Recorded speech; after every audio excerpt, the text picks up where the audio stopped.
get that live this weekend. Today, on the world stage, I bring you the 2024 Formula One Grand Prix of Monaco. Welcome to the Real Estate and More Show. I'm so happy that you're here with us today, and thank you for tuning in. We are in the small Principality of Monaco on the 2024 Formula One Grand Prix calendar. We talk about a lot of things on this show, but today we talk about world-class racing. The Formula One of Monaco is the iconic race course in the history of Formula One racing. On the show today, we have my partner Nancy to help out. Welcome to our show, the Formula One Grand Prix of Monaco. Hi, everyone. Let's get into it. We've got a bit of things to talk about. Now, ever since I was a young boy, I loved fast cars and racing cars. I do not know why, but I found myself daydreaming in class, thinking about the day I would be champion racing car driver of the world. I would play with other young friends and we would zoom around our toy cars saying out loud, "It's Parnelli Jones once again for the win, beating out the field in the last lap." I thought to myself, I am going to be a racing car driver one day.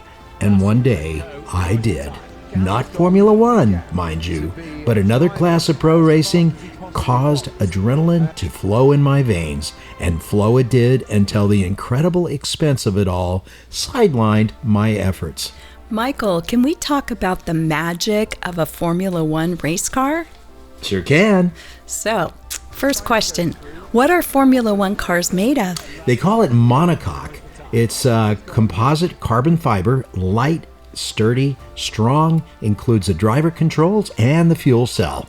Are Formula One cars safer than in past years? Absolutely they are. They now build what they call a cockpit survival cell. Out of engineered impact-resistant materials. It has a front and a rear roll structure and the now very popular Halo secondary roll structure. Fabulous. What do these cars weigh? And I know there are tight weight requirements by the administrating body, FIA. About 1,759 pounds, and that includes the driver, but does not include fuel. Weight distribution is adjustable, I would say. What is the weight distribution of an F1 car? The average is about 44.6% on the rear and 46.1 on the front axle. What electronics are incorporated in the car design nowadays? Chassis control, power unit control, data acquisition, sensors, data analysis are all provided to the crew in the pits and also to the drivers on a limited basis. And what does the brake system consist of? Oh my gosh, you want to have double the stop than you do of the go, meaning that your power might be one thing, but you want to be able to stop it. They have big 6-piston brake calipers with front-rear master cylinders that are controlled electronically. They are actually brake-by-wire. They are controlled electronically. The discs and the pads are carbon fiber and they are ventilated. Very high tech. We often hear about tire compounds. What manufacturer is most used these days for Formula One? Pirelli. Pirelli is the popular choice. Pirelli has 6 different compounds to choose from. And when we talk about compounds, it's a degree of hardness of the rubber. And most Formula One teams select 3 compounds to take to each race to best try to get the most adhesion and grip for that track and conditions. And that does not include the intermediate rain tires as well as the heavy rain tires. Expensive. What engines are being used most in F1? Honda, Mercedes, and now Red Bull has developed its own engine. These engines must weigh a minimum of 151 kilograms or roughly 332 pounds, to adhere to the administrating body FIA's requirements. These engines are hybrid now. Since 2014, they generate over 1,030 horsepower at 15,000 RPM. The internal combustion part has fuel injection with a turbocharger and electronics to control parameters. There are 6 cylinders and 24 valves. Engines reach peak RPM of 15,000 revolutions per minute. Are spare cars allowed in F1 racing? They've actually been banned since 2008. Nowadays, only 2 cars can be used in the paddock at any time. However, the stables are allowed, they call them stables in Europe, are allowed to bring an extra frame to the race venue around which the car can be rebuilt in the event that the actual car is destroyed beyond repair. Oh my. Can a team refuel during a race? Formula One's governing body, the FIA, banned refueling during a race in 2010 after safety concerns for the drivers. It had been previously impossible to implement the rule as the fuel tanks inside the car were too small. Interesting. Do F1 cars have a manual shifter? No longer. Modern day Formula One cars have a clutch, manually changeable gears, and a clutch lever, but they don't have a clutch pedal or an H-pattern gear selector. Instead, the gearbox is entirely controlled via the steering wheel with up and down paddles for shifting and a clutch lever above the paddles. One thing that has never went away was the longing to be nearby race cars, to hear them, to see the fastest race cars navigate the world's amazing circuits. One such intriguing circuit always stood out, along with this intense longing of this youngster to one day, I would see the Monaco Grand Prix. Why Monaco? Why Formula One is easy, because they are the most advanced race cars that ply the world's tracks. But why Monaco? Well, why Monaco indeed? Reflecting back to the early 1990s, my route destination as an airline pilot was routinely to Nice, France. Right. Many times I would hop on the train from Nice and visit Monaco, and they were either taking grandstands and putting them up, or they were taking them down on the next trip. As a former race car driver on a much smaller scale, I had been frustrated for not seeing the event for more than 30 years. It was only lately, like a month and a half before the Grand Prix of 2024, that my buddy Gabe said, "Well, why in the world don't we just go?" Indeed, let's go to Monaco. What a question. Just what is Monaco? Monaco is a principality and is the second smallest country in the world, and is the playground for the rich and famous located in the French Riviera called the Cote d'Azur. It normally has just 38,000 residents unless it is race week, where the number of people bulges to over 200,000. You may bump arms with movie stars. This year, Michael Douglas and his bride Catherine were avid and visible F1 fans. There were many other rich and famous people as well, and I'll tell you, it was quite the fashion fest. It was really great to see Michael Douglas. He's quite the gentleman and a real race car aficionado. I should say Formula One aficionado. The country is a monarchy. It's surrounded on 3 sides by France, and 5 miles west is Italy. It is ruled by the Royal Prince Albert Grimaldi. Tourism is a major earner for the economy. The country is also a major banking center and closely guards the privacy of its clients. Monaco does not levy income tax on its residents.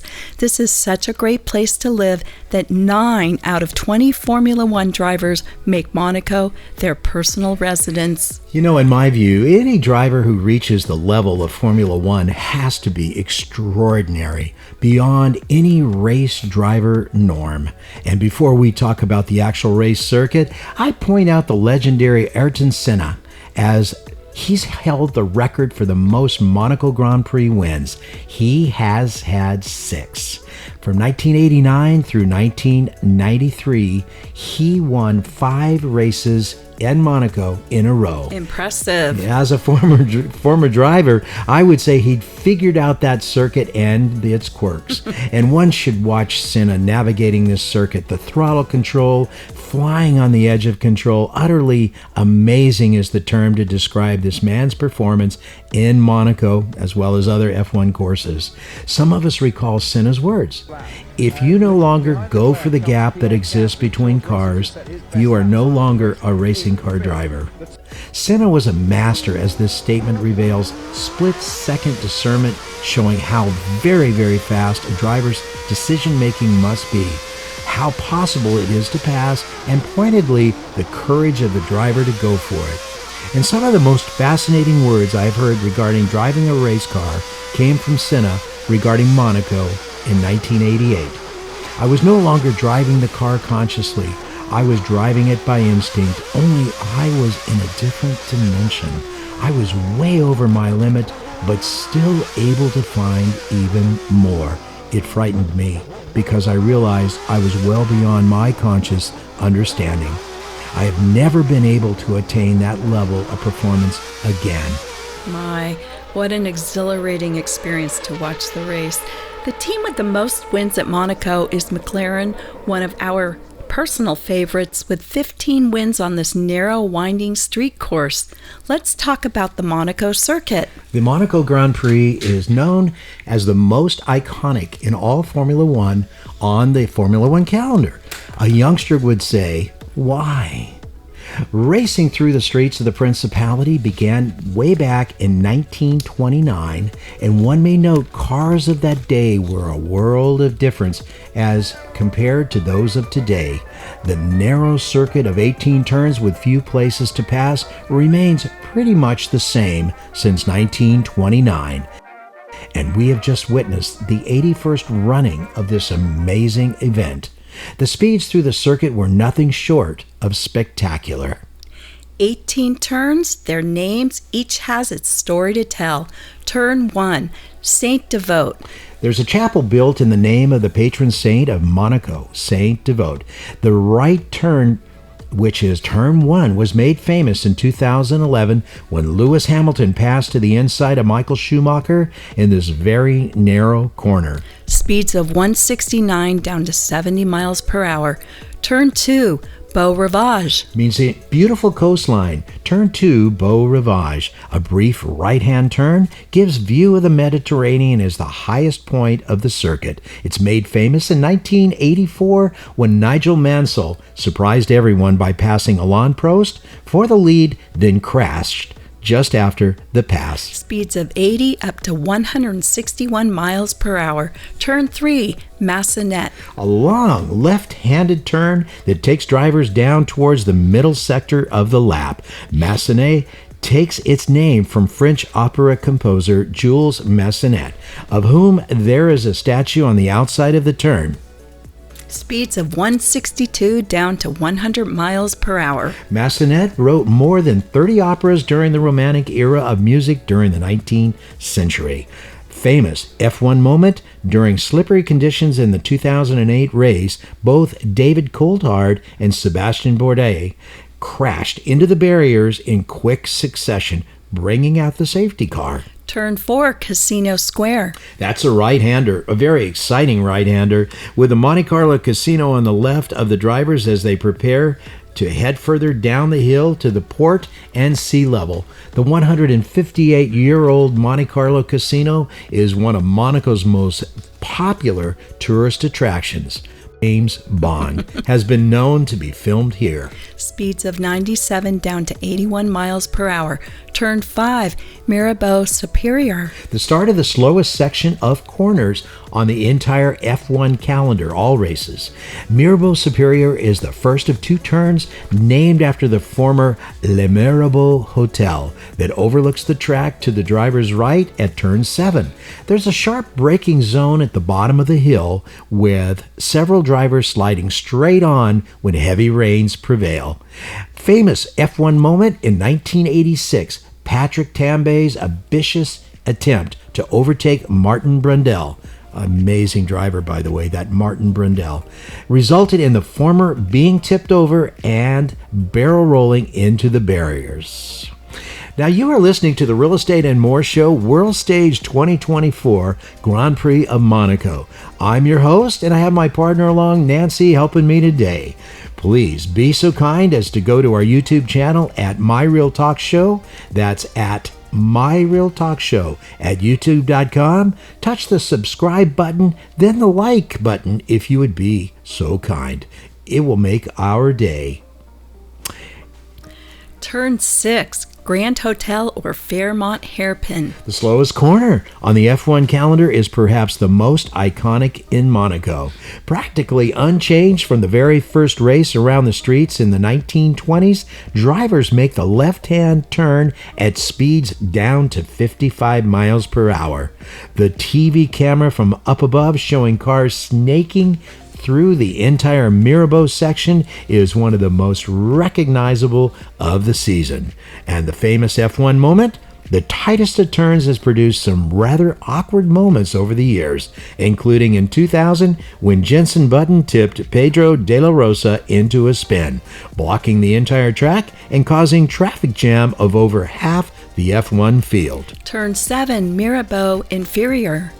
The right-hander runs past the entrance of the former Le Mirabeau Hotel and brings the seafront into view for the drivers for the first time in the lap. Speeds of 210 down to 50 miles per hour. Famous F1 moment, a corner that has claimed the races of some of the sport's best. Kimi Räikkönen, still flying around the course, retired from the 2006 Grand Prix with engine failure, while 10 years earlier, Michael Schumacher had crashed out on lap 1 in tricky conditions. Later in the same race, Eddie Irvine caused a 3-car pileup by spinning into the path of Mika Salo and Mika Häkkinen. Turn 8, Portier. Portier is a neighborhood. Interestingly, the word in English means the lowest order of Roman Catholic seminarians. Don't know why this applies to this turn other than the right-hander is the furthest point out from the start-finish line on the track and sends drivers towards the famous Monaco tunnel. Speeds down to 53 miles per hour. Now this one's cool.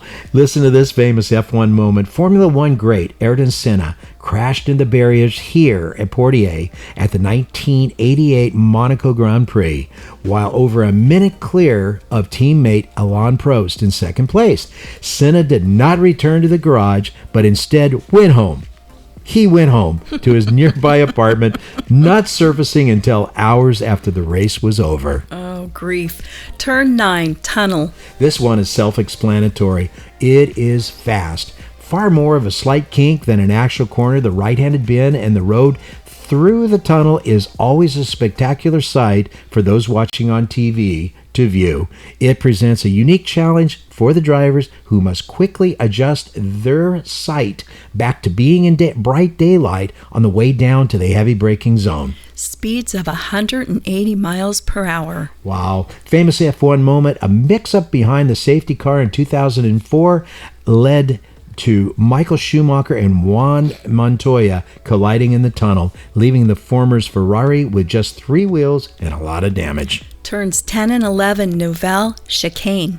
Probably the best overtaking opportunity on the narrow circuit. The chicane was originally called Chicane de Port before being remodified in 1986 and called Nouvelle, French for new. Speeds of 177 down to 49 miles per hour. Famous F1 moment. Nigel Mansell's sensational late lunge up the inside of Alain Prost during the 1991 race was bold, brave, and brilliant, and showed that you can indeed pass at Monaco. Turn 12, Tabac. Okay, named after a small tobacco shop that sits next to the corner. Tabac is one of the tightest, most challenging on the circuit.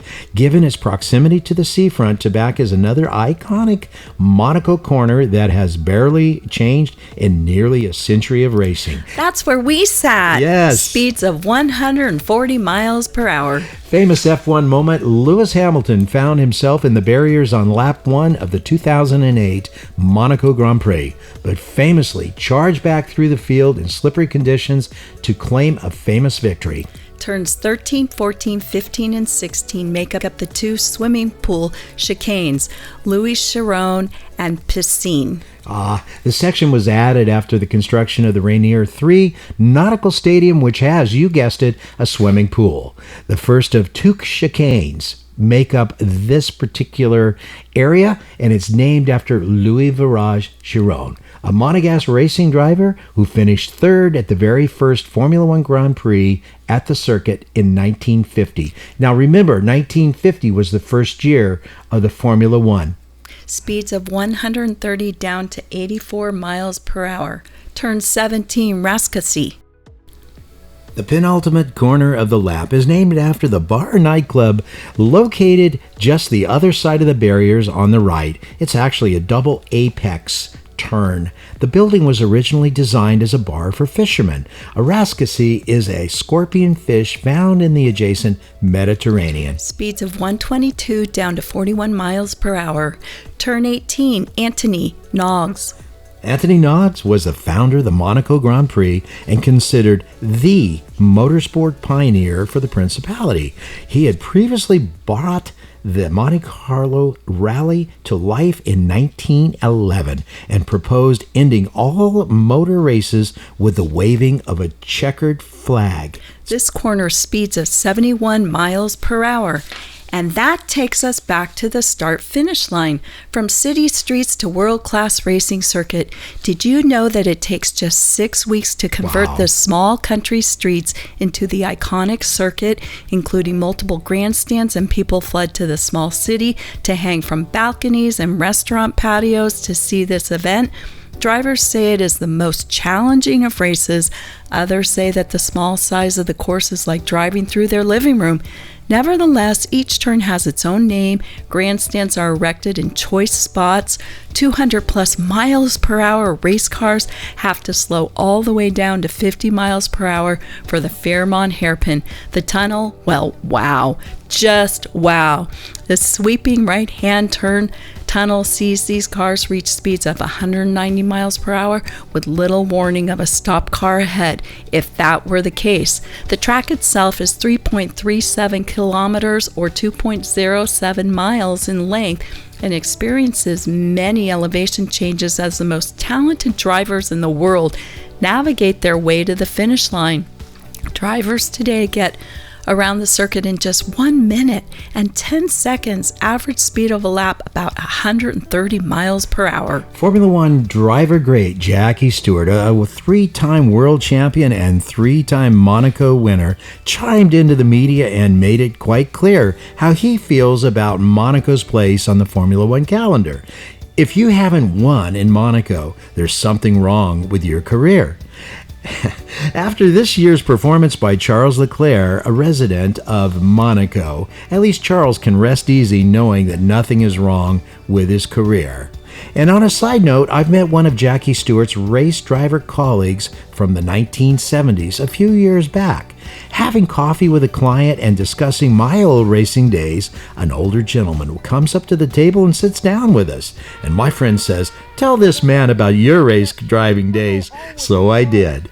At the end of the recounting my glorious racing days, he introduces himself as Howden Ganley, 1970s Mercedes-Benz Formula One driver and close friend, colleague of Jackie Stewart. Think about this for a second. Here I was professing my racing career to one of the profession's all-time Formula One greats.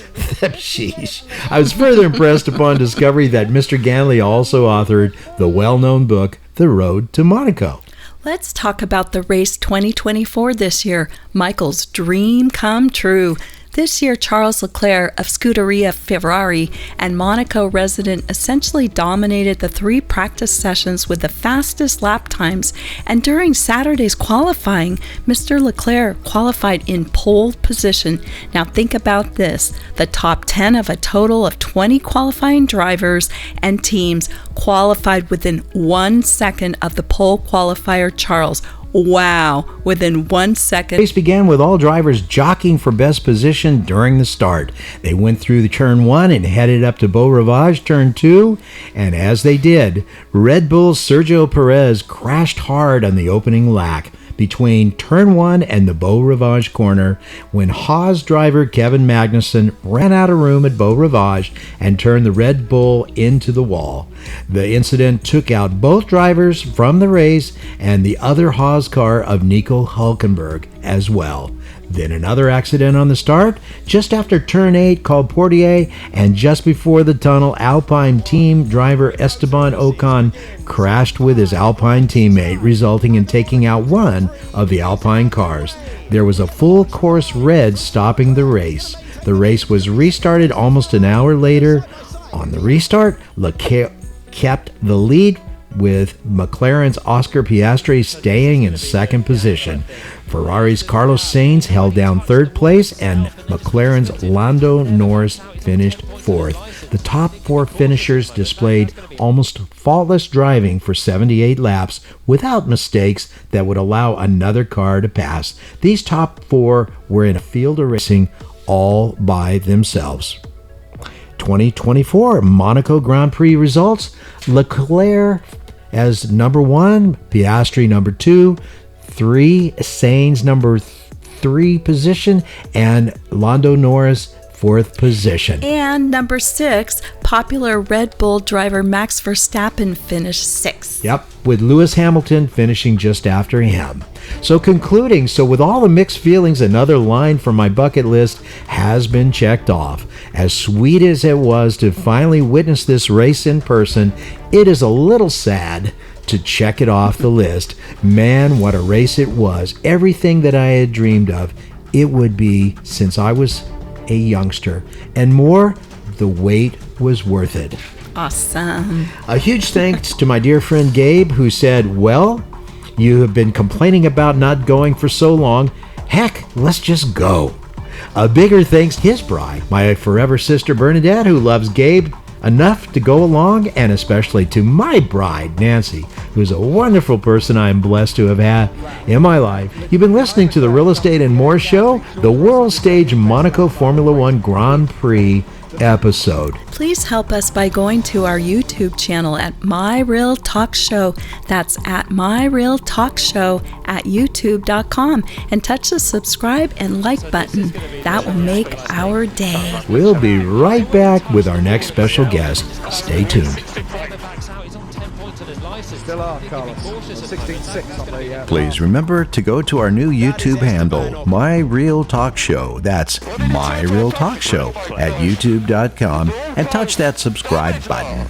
You can also find past aired shows at our handle, My Real Talk Show, on youtube.com.